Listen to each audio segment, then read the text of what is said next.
Hello everyone, Joshua Pickering here of Joshua Pickering Magic. I am a children's entertainer and magician, and I thought I'd share with you today my top tips on how to do your own children's party.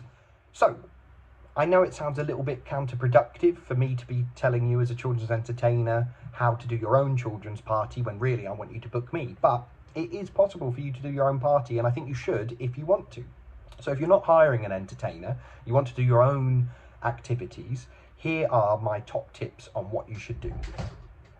Tip number one, I think you should always set the ground rules for a party. So I know it sounds like you might be lecturing the children, but you're not. What you're going to do is you're going to get all the children to come sit down.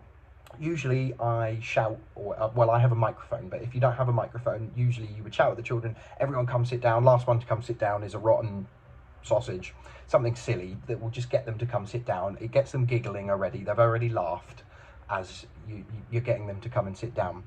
Once they're all sat down, I'll do a little bit of introduction about who I am. I will get them to all shout their names out as well. I've got a nice little routine where I get them to shout their names out, but I keep stopping them just before they shout the name out.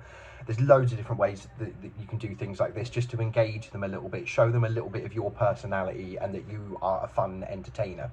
And then I will ask them, I'll say, are you a good audience? Do you think that you guys are a good audience? They'll always say yes. You might get the odd one who says no, but they're only doing it as a joke. They do want to be a good audience for you. And then I ask them, well, if you're a good audience, what does it take to be a good audience? Does anyone know? And then you'll get lots of hands go up and they'll start saying lots of different things. Sometimes you get really silly ones and it's really funny. But 9 times out of 10, you'll always get, most of the children will say things like sitting down and listening, being good and things like that. They will tell you how to be a good audience. They'll say, we clap along when you do, all the right times. And then I get them to practice some of them things. So I say who can sit up the nicest with the nicest big smile. I say who can clap the loudest. Let's see who can clap the loudest. And then I will get them to do a game where they have to be quiet as well, because I'll tell them that sometimes I might need your attention. So I might put my hand up in the air like this, which means I need you to be as quiet as possible because I need to tell you something. So we'll play that game. So what I'll do is I'll get them to clap, and every time I put my hands up, they have to be silent. And then we'll keep doing this over and over again, and I'll make it really quick, make it really silly.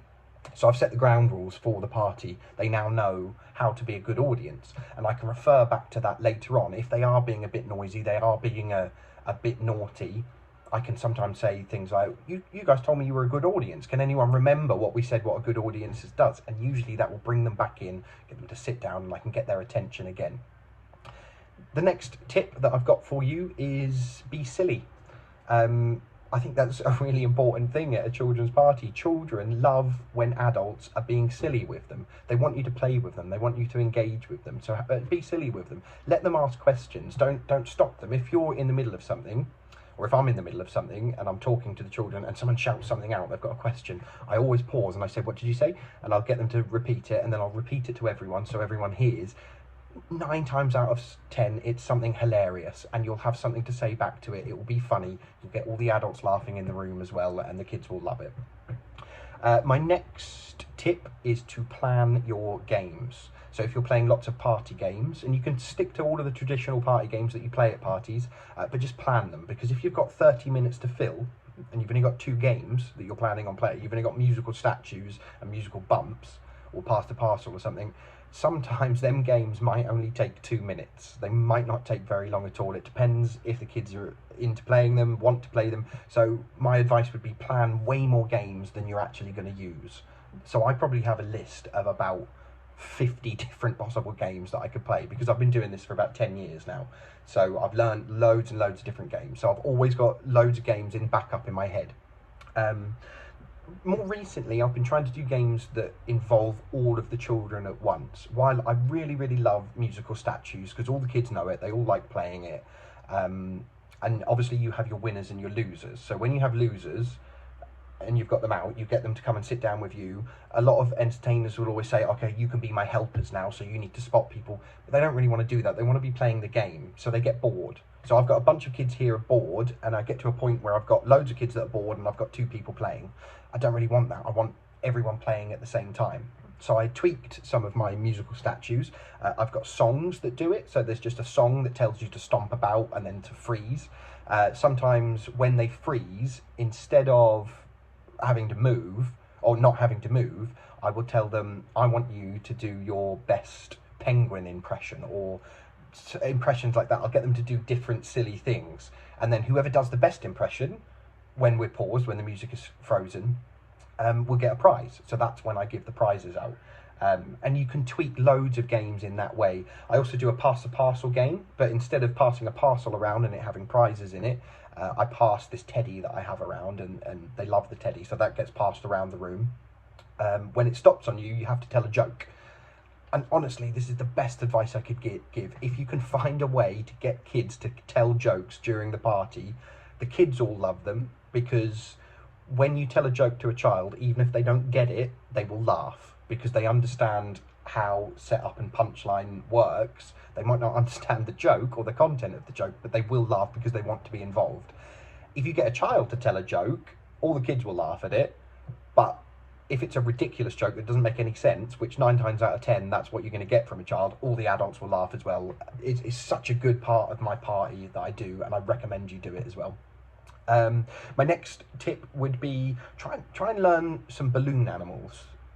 I know it sounds difficult to go away and try to learn how to do them, but honestly, the basic ones that you can do are really, really easy.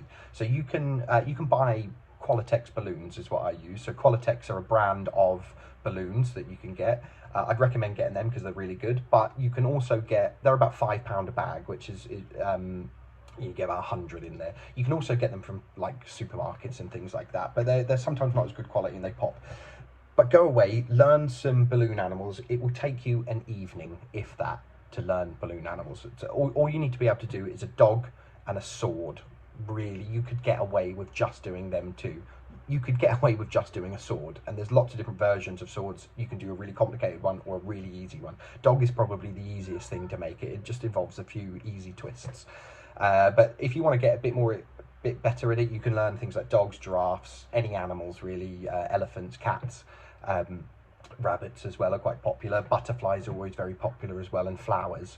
All really, really easy to make. I'd recommend you learn some of them. And my last tip is have fun. That's literally what the children are there to do. That's what you're there to do. If you're having a children's party, that's what you want it to be. You want it to be as fun as possible. You want to try and create memories for the children. So yeah, just be fun. If you're having fun, then the children will have fun as well. So that's it. Those are my top tips for how to run your own children's party. Let me know in the comments if you're running your own children's party, or if this has helped in any way, or anything else you'd like to see in my videos. I'd like to do a few more of these videos where I explain a little bit about what I do and maybe how you guys can do it as well. Thanks very much for watching. Make sure you subscribe, make sure you hit like as well. See you all later. Bye.